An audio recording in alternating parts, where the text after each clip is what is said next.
Thank you everyone for joining, and thank you to OpenLM for having me speak today. So today we're going to talk about some of the top ITAM challenges and ways to get ahead. My name is Evan Orgel. I've been in the space of IT asset management for a number of years. I've been at Servicenow for the last 5 years. Before that, I was with Flexera Software. I've also been in IT for a number of years in Wall Street. Right now, I've been focusing in on IT asset management, covering financial services. So today, I'm really going to be talking about 3 different things.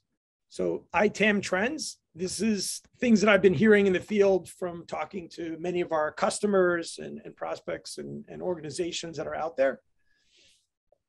Some of the solutions that ServiceNow has in the ITAM space and how we can help. And then we call Now on Now. That's really our internal journey with ITAM, how ServiceNow has gone after software hardware asset management, leveraging our solutions and some of our practices.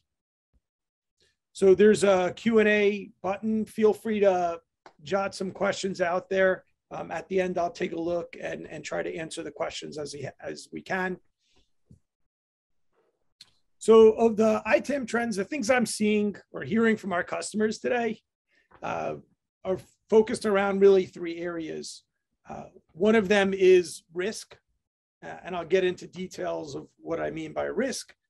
Hybrid work, obviously with COVID, that's had an impact on our customers. And then looking at areas of reducing costs. And we will get into details for all those areas. So when we talk about risk, what are we really talking about? So some of the risk has to do with vendor audits. Oren talked a little bit about it in his introduction, that a lot of the traditional SAM are focused in on software compliance. There's been an increase in the number of vendor audits that they're conducting at customers, from large vendors to smaller vendors, really trying to generate revenue for themselves. It's a lot easier for them to go to their existing customers, audit them to try and identify, maybe you didn't buy enough licenses for that particular vendor. So they want to make sure that they're getting the revenue from those vendors. And audits tend to be not fun, both from the vendor side and both from the customer side. Internal audit. So I'm seeing a lot of companies conducting internal audits, specifically around IT asset management, trying to make sure that processes, procedures are being followed. Part of it is due to those vendor audits, and part of it is just internal due diligence, just to make sure people are following what they're supposed to be following. I've seen an increase in, especially on the audit side, of tracking end of life and end of support, both on hardware and software. So what I mean by that is companies are trying to identify all of the software and hardware that they have that are no longer being supported by the manufacturer. So no more patches or updates from the software side of things. And this is probably due to an increase in vulnerabilities that are out there, security vulnerabilities typically tied to products that have been end of life, where there's no support from the vendors. And lastly, looking at regulatory compliance. So certain areas, especially government, financial institutions, healthcare, have been putting some focus in on the IT asset management space, as far as staying in compliance with those regulations. An example of that is, again, I'm focused in on the financial side of things. There's an FFIEC, regulatory compliance. They just updated their guidance in this past July, and they specifically call out areas where you need to make sure that you are conducting and have good policies around IT asset management to track, manage, or report on your information and technology assets. Next is looking at an asset inventory, making sure you understand where everything is, hardware, software, maintaining a hardware inventory, maintaining a software inventory that's accurate and up to date, tracking asset end of life. So again, going back to what we talked about, where companies are trying to make sure that they understand what software titles are no longer supported, but also on the disposition side of it. So if you're looking at hardware, making sure that those hardware assets are being decommissioned and disposed of properly, not leaving behind any of your data that may be at risk of being compromised. And the last area is shadow IT. So looking at areas where people in the organization may not be going through the policies and standards and procedures. They may be going ahead and acquiring software on their own, right? Throwing down their corporate card and just purchasing software without having to go through the IT. Evan, Yes. sorry, can you switch to presentation mode because you are in a presenter mode and people... Oh, sorry, I thought I was sharing the wrong screen. Now it's better. Good. Okay. Sorry about that. Oh, hold on a second. Let me pause my share for 1 second. I was sharing the wrong desktop.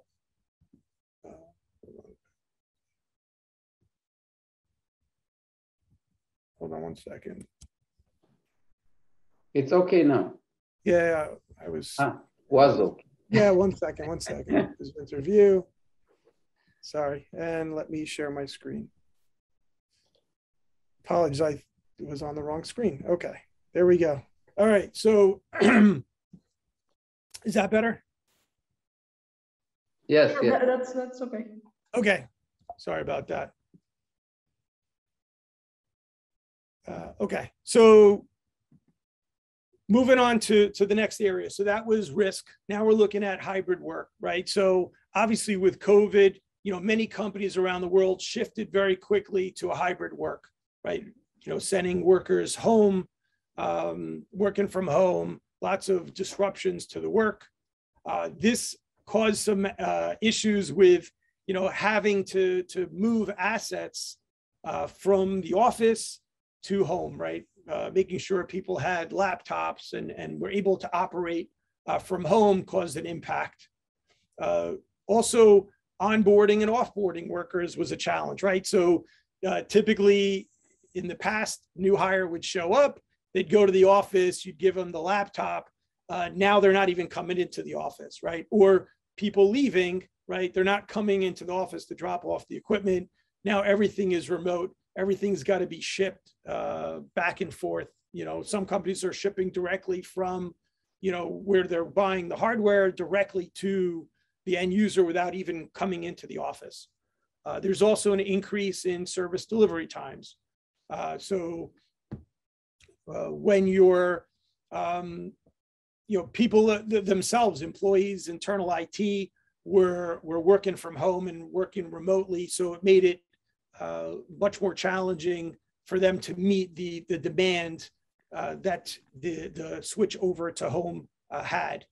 There's also an impact on user satisfaction, right? So if it takes longer to get requests done, your end users weren't going to be happy.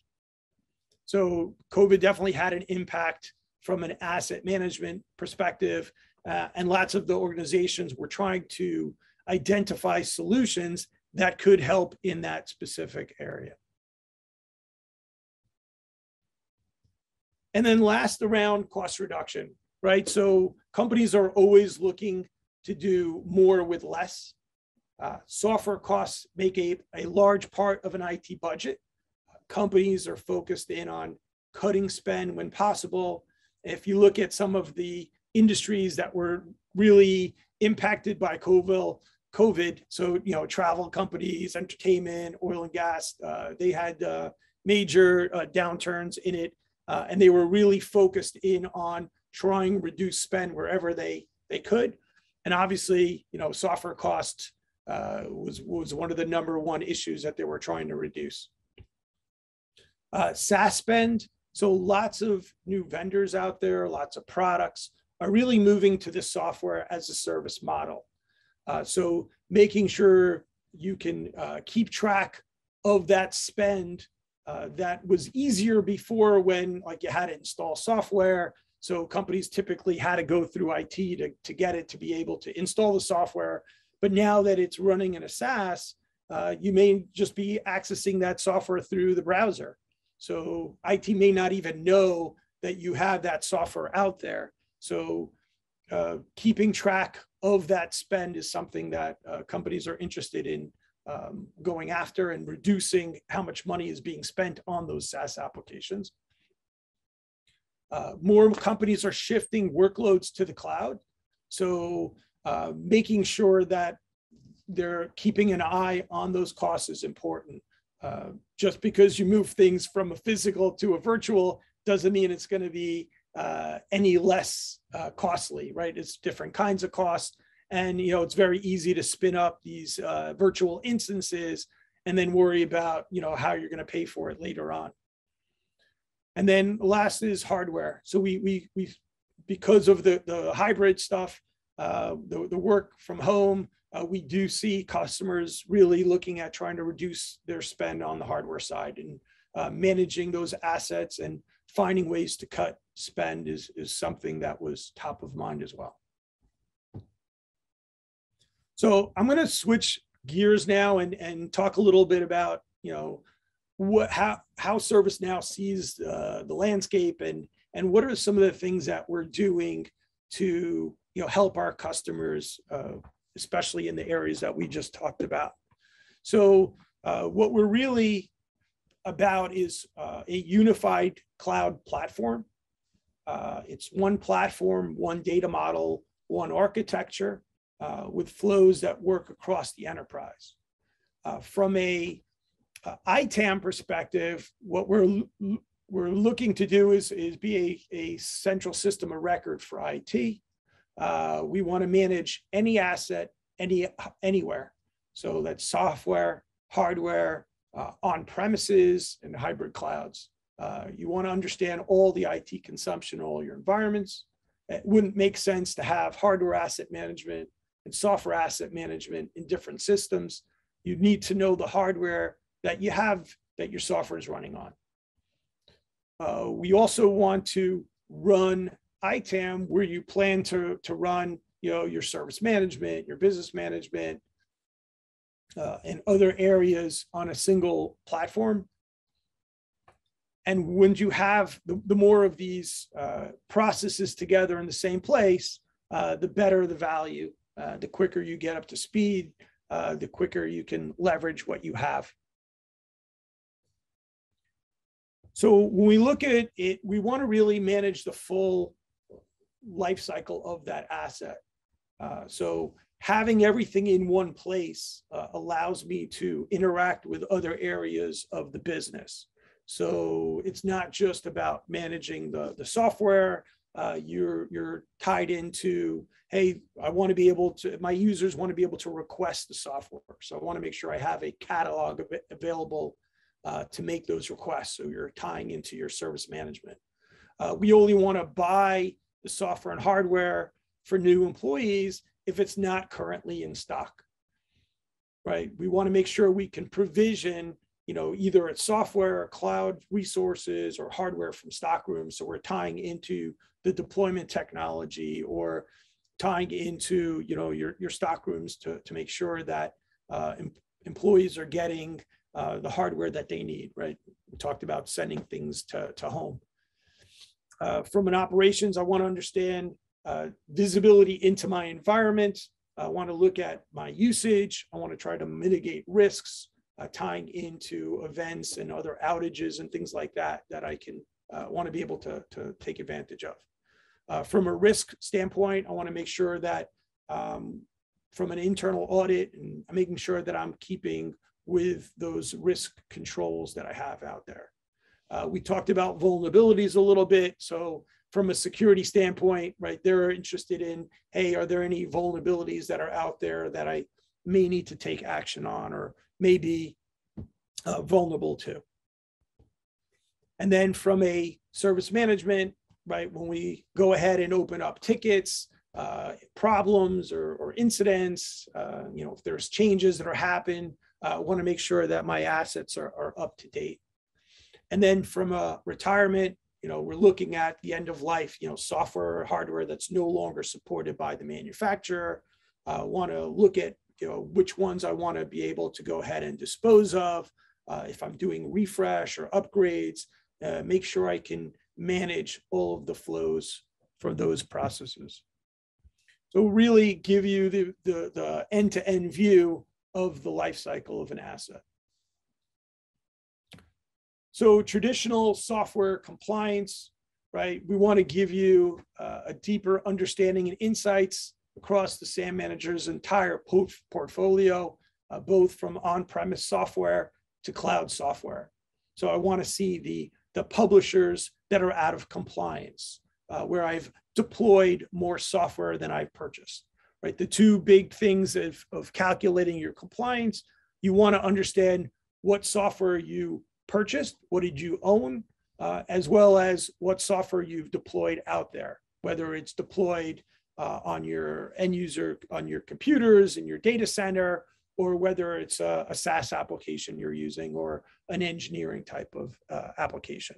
So we want to understand those two pieces together, get your compliance position, and then we want to look at, hey, is there a true-up cost? Do I have to pay more money to get buy my way back into compliance? Or maybe I've gone the other way. I've spent more money on software than I deployed. So maybe I want to go ahead and identify areas where maybe I bought too many licenses and I want to be able to try and maybe reduce my maintenance.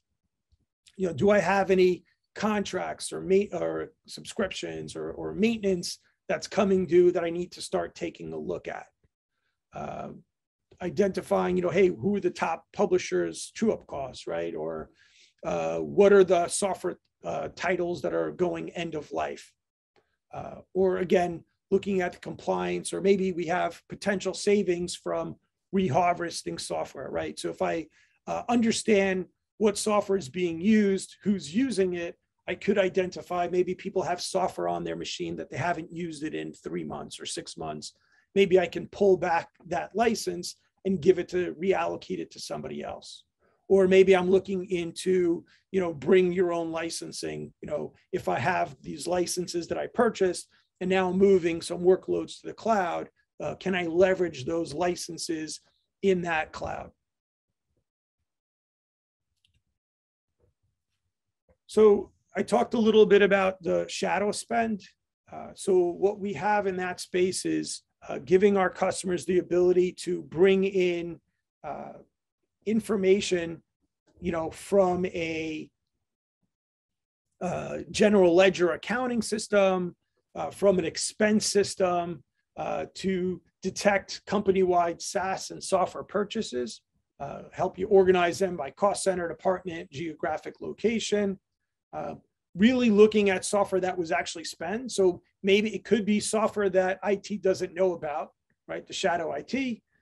You want to understand where those purchases are coming from so you can ensure, proper paths to purchase are taken throughout the organization.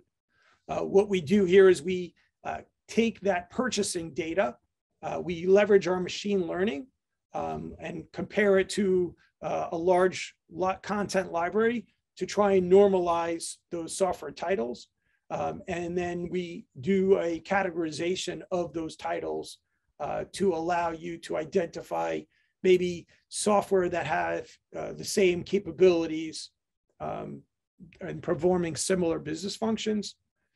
So, maybe I have, 5 different video conferencing tools, right? So this helps us or helps customers identify, shadow spend, where the money is being spent, and areas where people are spending money on software that maybe I don't need anymore.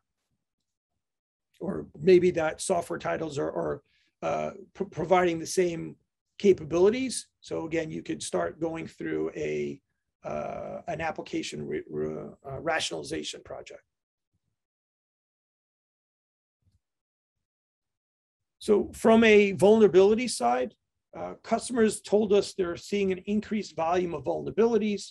It creates an ongoing challenge to accurately assess the true exposure to a software vulnerability.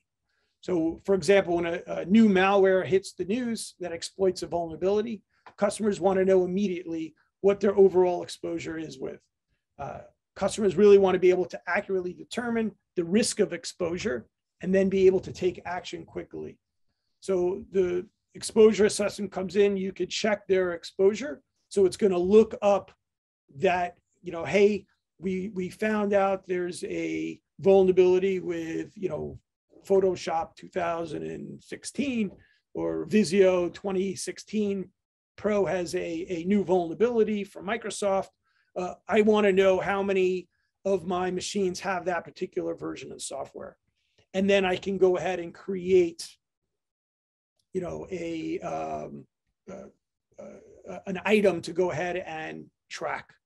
So again, this works in conjunction with our security vulnerability teams that are interested in tracking the vulnerabilities. One of the things that we just released about a year ago was while we were primarily focused in around software asset management, we came out with a product around hardware asset management. So it's providing out-of-the-box prescriptive workflows to manage the physical asset from cradle to grave. So from request, acquire, receive, deploy, all the way through the dispose phase, we're providing out-of-the-box flows like stock order process, a hardware refresh process, an RMA or a return merchant authorization process, a swap process, a disposal process, a leased asset return process, loaner asset request process. So these are out-of-the-box flows that you could turn on and take advantage of a prescriptive flow to walk through those different lifecycle processes. So very easy to use and take advantage. Instead of you having to build all those processes yourself, you take advantage of the ones that are pre-built for you. We also do hardware normalization. So on the software side, it came up in an earlier conversation or someone posted, we do normalize the software titles. We provide end of life for the software. We also do that for the hardware. So on the hardware side, we're looking at laptops, desktops, servers, network equipment, mobile devices are all areas where we have content for. Content's updated on a weekly basis, so you're always up to date with the newest manufacturers, newer products, part numbers, things like that. We want to help you control the inventory that's purchased and used, reduce the cost of purchasing and managing assets, compliance with standards, improve service to end users, and create the standards to manage those assets. So hardware has definitely been one of the areas that we're seeing a lot of traction on. Another better together story, we call it, is we've come out with some out-of-the-box controls for our risk management solution. So these are help manage controls, either the ISO or CIS controls. We have out-of-the-box templates for 11 of those controls related to software and hardware, looking at, hey, am I collecting inventory, right? Because we need the inventory in order to do compliance position. Or are you conducting a physical audit? So making sure that the data is coming into the system from audits that are conducted. And then we do have a partnership with OpenLM. I threw this one in there. We do support the OpenLM from an engineering license manager.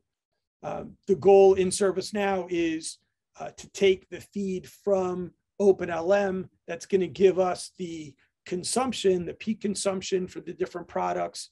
And then in Servicenow, just like you're managing your Microsoft, your Oracle, and your other software, you're going to manage your entitlements for your engineering licenses there for true ups and renewals and things like that. So I'm now going to flip into, so we talked about, what I'm seeing in the field. I talked about some of the solutions ServiceNow has. I'm going to flip over now and talk about what did we do internally in ServiceNow. So these were some of the challenges we had before we implemented our SAM solution. So from a visibility standpoint, we didn't really have good visibility into our total spend. Not all of our Microsoft subscriptions or license entitlements were being stored and managed. From a control standpoint, software licensing wasn't centralized. We had multiple groups that were buying their own software licenses. The time it took for user requests to be fulfilled took a long time. So we had a bit of a poor user experience in the delay from when I requested software to when I was delivered. A lot of the SaaS software wasn't being tracked. So one of the examples was, during COVID-19, we had increased demand for Miro whiteboarding, and we wound up adding over 4,000 users, which was an unexpected IT expense. And last, trying to manage the cloud workload. So we have a lot of our workload being done in the cloud in Azure and AWS. And it was, in order to try and optimize and save some money, it was a lot of manual effort to try and right size and decommission the unused machines. So those were the challenges. So what was our approach? So we started off by creating 3 roles with clear responsibilities. So a SAM process owner was a senior person with influence and authority to make sure that the process was being executed correctly and consistently across the organization. We had a SAM analyst responsible for creating and maintaining the software asset information, in the models, the entitlements in that area. And then we had an administrator who was responsible for bringing in the data, the inventory data, the discovery data, integrations into the system. We established trustworthy data. So make sure that our foundation data was set up correctly. We integrated different inventory sources. So software installation from our ServiceNow has a agentless discovery that can go out and discover hardware and software that's running in your environment. Most of our customers use that in the data center area. We also integrate with SCCM, JMF for Macs, Qualys, and VMware. So we brought all of those inventory sources into ServiceNow, into the CMDB. We created software entitlements to track what it is that we actually purchased.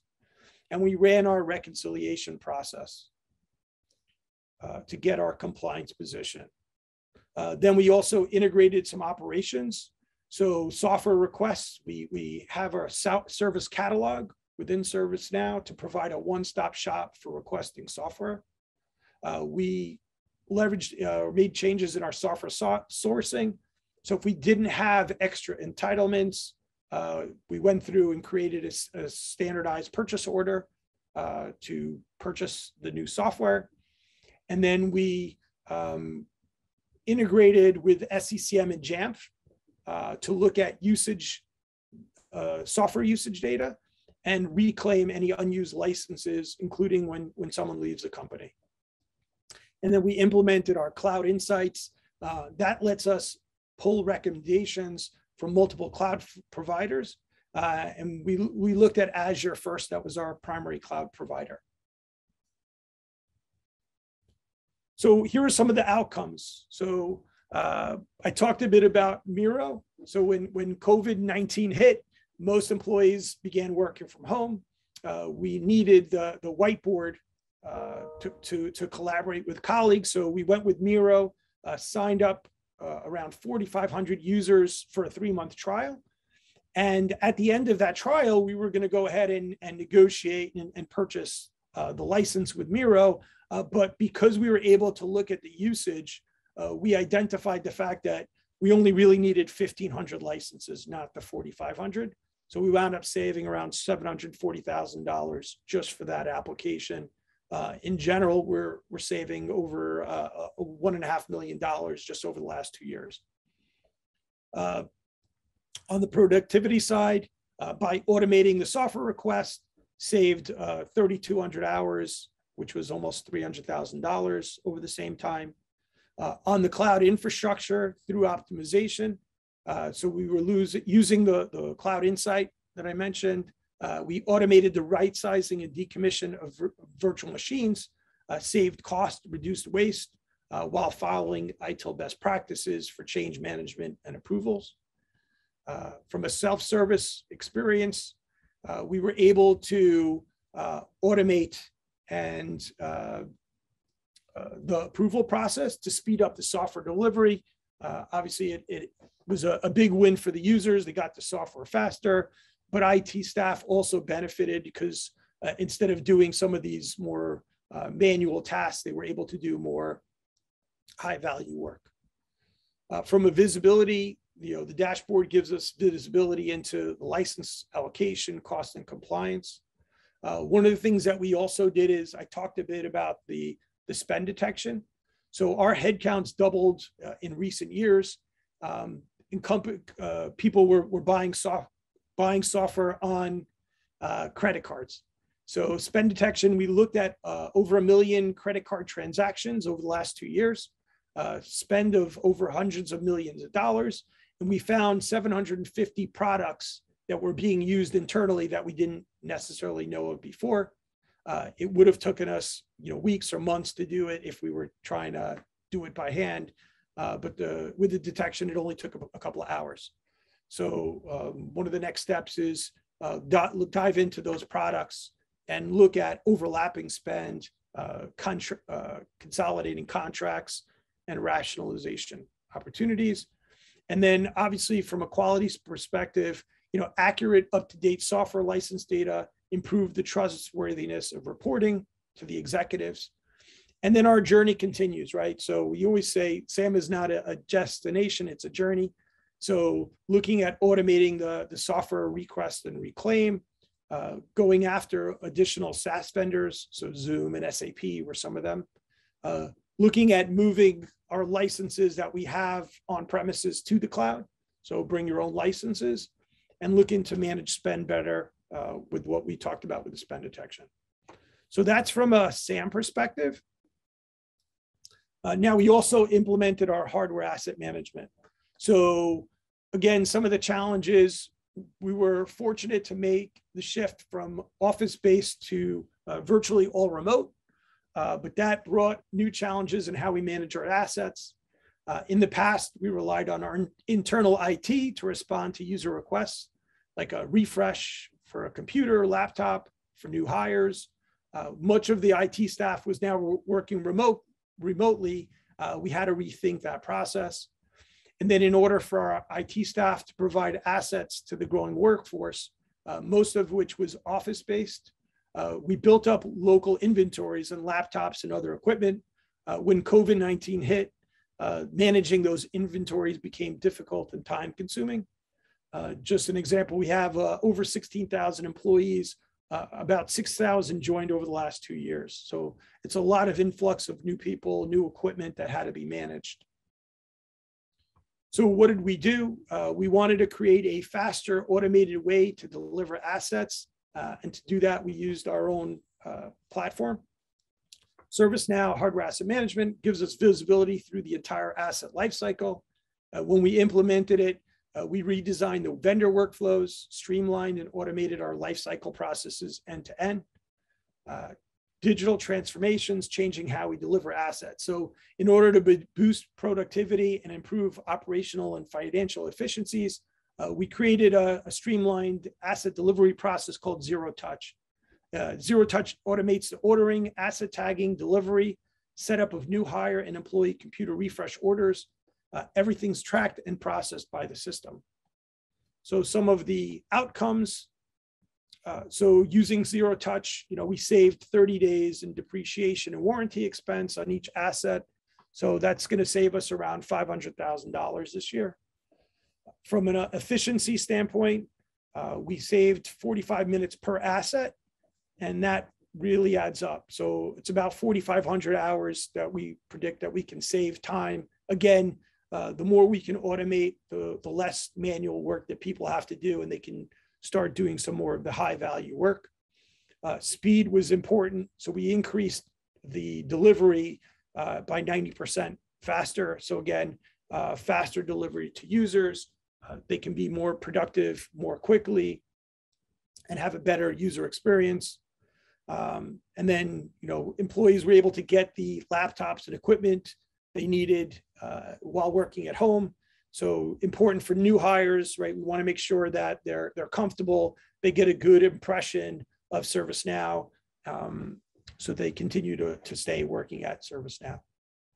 So just to wrap up, we talked about, some of the trends, from a risk, hybrid work, and cost reduction, looked at some of the solutions from ServiceNow, software asset management and hardware asset management, and what we did at ServiceNow from both the SAM and a HAM perspective. So I wanted to thank everyone for joining. I don't know if there's any questions for me in the Q&A, but happy to stay on and answer any questions that anyone may have, either about software or hardware, ServiceNow, or anything else I could answer. Thank you, Evan. We actually have a question from Adam. I'm not sure you can see it. Without procuring what was presented to me as SAM Pro, can ServiceNow manage recording of asset entitlement and procurement activities around it without much customization? I refer to software contracts, licenses, which then are split into license entitlements. So without procuring SAM Pro, can record it without much. So there is a way without the SAM Pro adds a lot of value. So our normalization, our license metrics and calculations. Without SAM Pro, you can store a contract and an entitlement. You're not going to get a compliance position, but you can tie in there's a concept of a contract and an entitlement record. So yeah, you could do it without customizing it. It's not going to give you a compliance position, but you can track, I bought this software. What you're not going to get with the without SAM Pro is really the metrics around it. So I can store common metrics like a per device license or a per user license, but you don't get the per core license or Microsoft per processor license or IBM PVU license, or even like the engineering, the floating and network and concurrent license types, right? All of those are part of the SAM, what we call the SAM that you'd have to buy, whether it's a professional or enterprise edition. Okay, thank you. There is another question here. How is OpenLM integrated into ServiceNow, and what enhancement does it offer? Yeah, so let me bring this slide up. So I don't know if you can see this slide, if I'm still sharing. So what we're bringing in is obviously, you know how OpenLM works. You have your broker talking to the database. What we're doing is we're pulling that information, the inventory, the concurrent usage, the sessions, users, denial events, bringing that into ServiceNow. And then in ServiceNow, you're entering in your contract information, your entitlement information, and on the reporting side of it, looking at areas where, hey, maybe I have, maybe I have a true up, or maybe I have potential savings of licenses that I could go ahead and reduce cost. So there's workflows and actions that you could take and manage within ServiceNow. But we're relying on OpenLM for the usage data. Great. Thank you, Evan.